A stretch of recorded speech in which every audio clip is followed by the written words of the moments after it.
Minnesota Timberwolves got Rudy Gobert, and the Utah Jazz got Malik Beasley, Patrick Beverly, Walker Kessler, Gobert. Jared Vanderbilt, Leandro Balmaro, and 4 first-round draft picks. Chris, you break that down to me.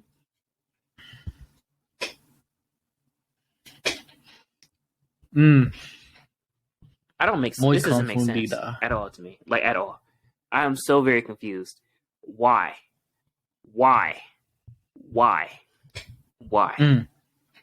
Just why?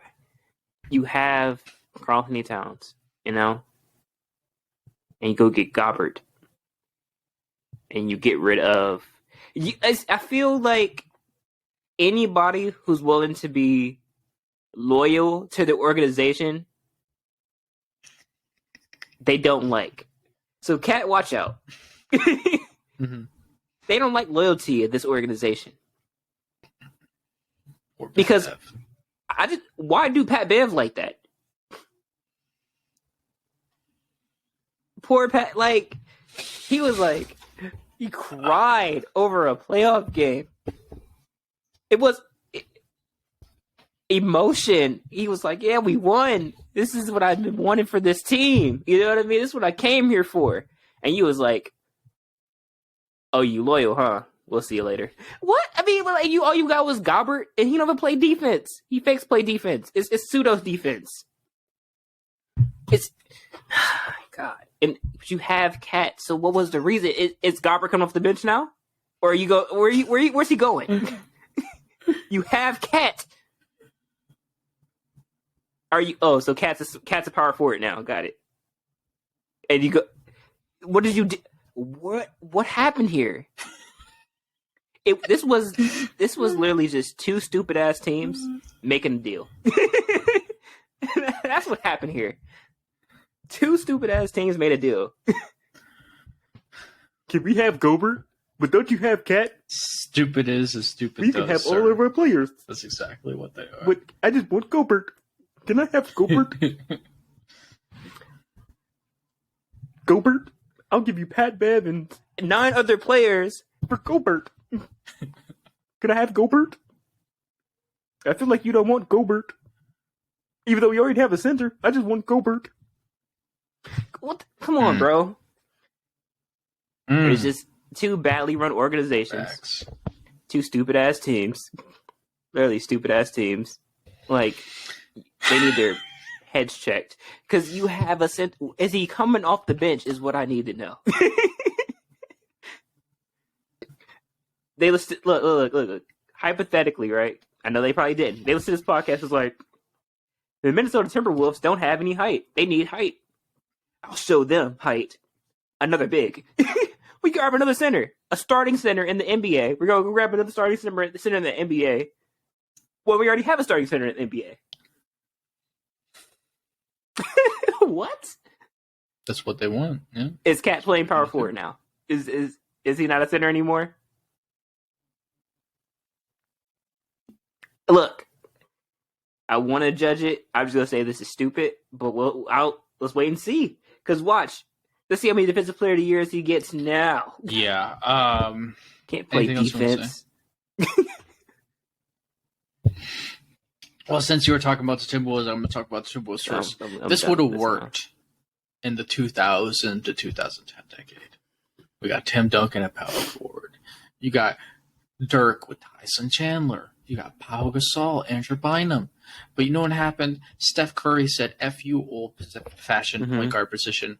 I'm going to put you in the pick and roll, and we're going to see how smooth those hips are when the hips lie and Marc Gasol gets put on the highlight tape. Okay? So we live in an era now of switchability, of exposing centers that aren't great at doing things. And these big lineups only work when one of them are a freak of nature defensively switching. Anthony Davis. Yeah, you can have Dwight Howard next to him because that man guards 1 through 5, and if he gets switched on to Steph Curry, I don't care if Kawhi Leonard was guarding Steph Curry, he's going to do a better job. Because Anthony Davis is a freak of nature defensively. yeah, the Milwaukee Bucks can get away with it having Brook Lopez next to Giannis Antetokounmpo because Giannis Antetokounmpo is the defensive player of the year. Like, he is legitimately freaky on the defensive end. So that's where the only situations where that works. And Cat is an average defender, and Rudy Gobert gets exposed for being in drop coverage. Yeah. This is the kind of trade that is going to lock up this team for the next 4 years because Rudy Gobert's paid, right? He's on a contract. And this is the trade that is going to make them underachieve for the next 4 years.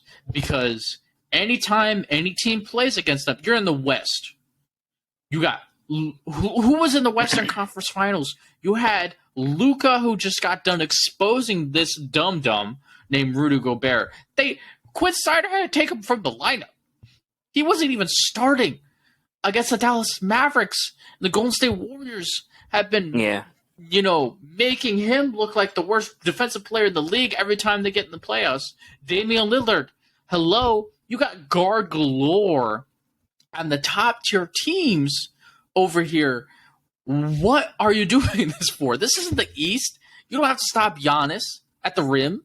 You don't have to stop Jason Tatum and Jaylen Brown at the rim. Like, what are you doing? This is an example of something I have been talking about since the draft. Even when terrible organizations get great talent, they find unique and creative ways to fuck it up. This is one of those ways. You traded your future first-round draft picks when you're a borderline playoff team for a guy who doesn't fit on something you need. The best player on your team's a center. This is going to hurt Cat because he's not Dirk Nowitzki.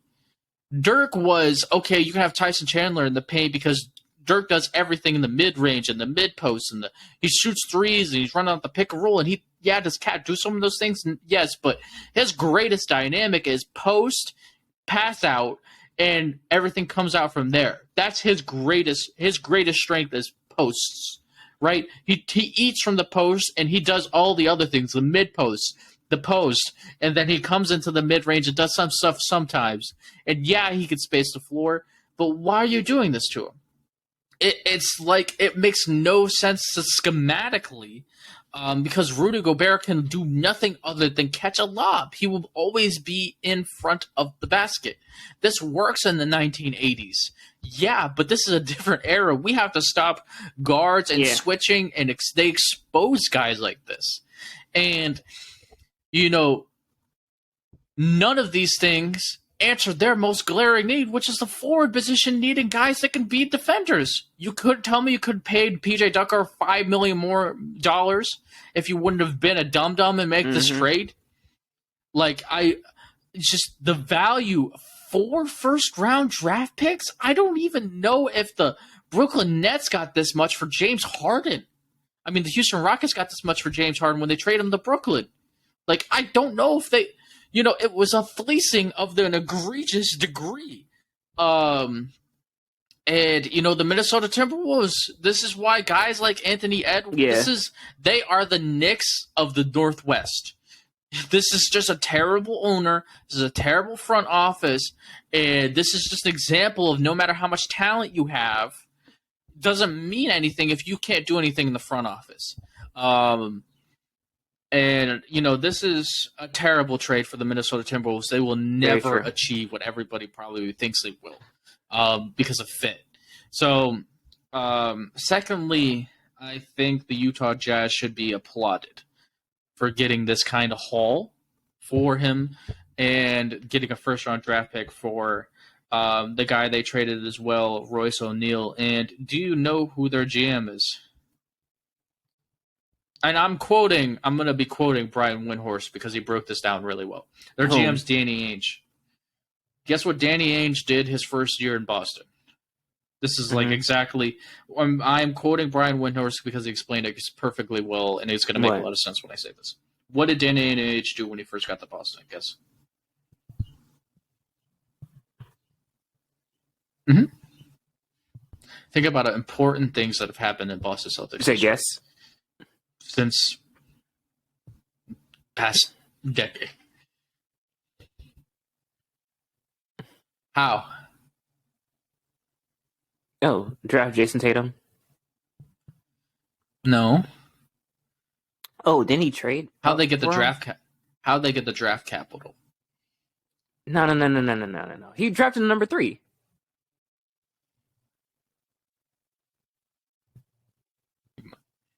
Oh, they fleeced the net. Was it when they moved Nets KG and Paul Pierce for draft capital? This is them. He's doing it again. Yeah, he's going to trade Donovan Mitchell, and he's going to get all this draft capital, and he's going to rebuild. This is exactly what they're doing. They already have 5 first-round draft picks moving forward from trading Rudy Gobert and Royce O'Neal and a guy who was drafted 22nd overall in Walker Kessler in this current year draft, and they probably will get a second for Patrick Beverley. And that's what's going on here. They also traded Rajon Rondo when Danny Ainge got there as well. I think they moved him for some picks as well. So and what they did both times is they fleeced teams that – you remember that Knicks team? They had Jay Kidd as the coach. They had what was that guy from the Utah Jazz? Point guard, Deron Williams. They had Joe Smith. They had Paul Pierce. They had Kevin Garnett. And they had Brook Lopez. And everybody was like, oh, my gosh, this team's going to be so good together. And then they never really reached anything. And whenever those team aged out, they got all those good picks. Of the Brooklyn Nets. That's why the Brooklyn Nets were really bad for a while, because they were really bad, but they had no picks to get good assets for being so terrible. And they fleeced another team here. The Minnesota Timberwolves are never going to reach their potential because they're handicapped by the terrible Rudy Gobert cat fit. You just lost a ton of draft capital to do that. This is a team that's probably what? Mm-hmm. Yeah. And, the sucker is the Minnesota Timberwolves. And the Utah Jazz are probably going to have 8 draft picks after they make the Donovan Mitchell trade. So this is a Victor Wembanyama tank as well. And moving forward, they got a lot of draft capital, and they're going to get the guys. There's a sucker born every minute. He's going to try to redo what he did with the Boston. There's a sucker born every minute.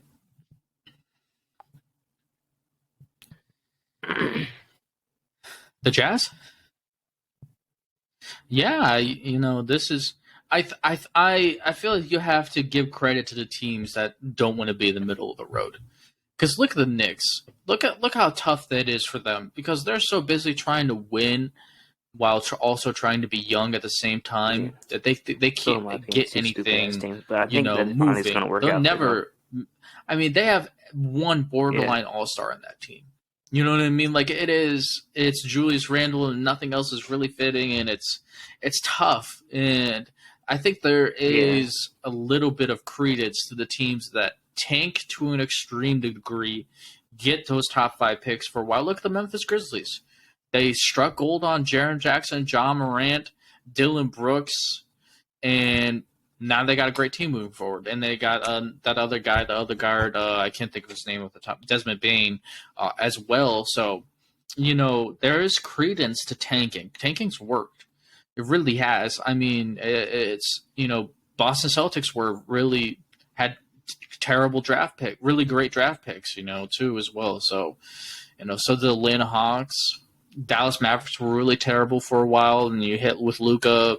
Atlanta Hawks get Trae Young and DeAndre Hunter and Kevin Huerter and John Collins and Onyeka Okongwu, and they're moving forward now. So tanking teams, if you don't have a star, tanking's really reasonable. It works. Yeah, Cavs did the same thing. They tanked. They got Darius Garland, Evan Mobley, and Colin Sexton, and assets to trade for Karis LeVert, and now we're chilling.